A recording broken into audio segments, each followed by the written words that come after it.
Viewers, আজকে দেখাবো আপনাদেরকে বাইকের চাকা কিভাবে টিউবলেস করা যায়।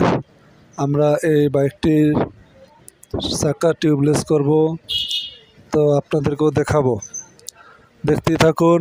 আমরা এই চাকাটি নজল লাগিয়ে নিয়েছি, এখন টায়ারটি ঢুকাবো। টায়ারটি ঢুকানোর পরে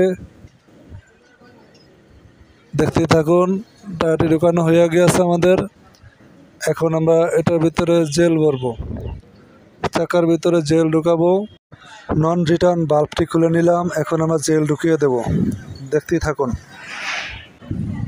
হাওয়ার কম্প্রেশন দিয়ে আমরা এই চাকাটাকে টিউবলেস সম্পূর্ণ করব। দেখতেই থাকুন। আমাদের চ্যানেলটা সাবস্ক্রাইব করে আমাদের চ্যানেলটার পাশে থাকবেন এবং আমাদের নতুন নতুন যে ভিডিওগুলো আপলোড দেব সেগুলো নোটিফিকেশন আপনারা সবার আগে পেয়ে যাবেন। তো এই বাইকটি 2 দিন পর পরে লিক হয়ে যেত, সেই জন্য আমরা আজকে একবারে স্থিরস্থায়ী সমাধান দিয়ে দিলাম, আর লিক হবে না।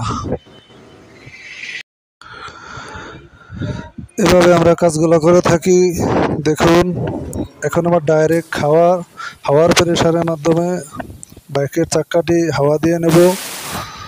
এখন নন রিটার্ন যে বাল্বটি থাকে নজলের ভিতরে, সেই বাল্বটি লাগিয়ে নেব। দেখুন, বাল্বটি লাগানো আমাদের হইতেছে। এখন আমরা চাকাটি মাটির সাথে 2-3টা টাক দিয়ে এটাকে সম্পূর্ণ মেজারমেন্ট করে নেব। টিউবলেস আমাদের কমপ্লিট। এখন হাওয়ার মেজারমেন্ট করতেছি, হাওয়া মেজারমেন্ট করে দিয়ে ওকে, ঠিক আছে। তো এবার 2-3টা টাক দিয়ে নেবেন। তো আমরা এখন বাইকটিতে চাকাটি ইনস্টল করব। ইনস্টল করার পরে আমাদের সম্পূর্ণ কাজটি শেষ। তো আমাদের চ্যানেলটি সাবস্ক্রাইব করে আমাদের এই চ্যানেলটির সাথে থাকবেন এবং লাইক করে নিত্য নতুন ভিডিও করার জন্য সাহায্য করবেন। দেখতে থাকুন।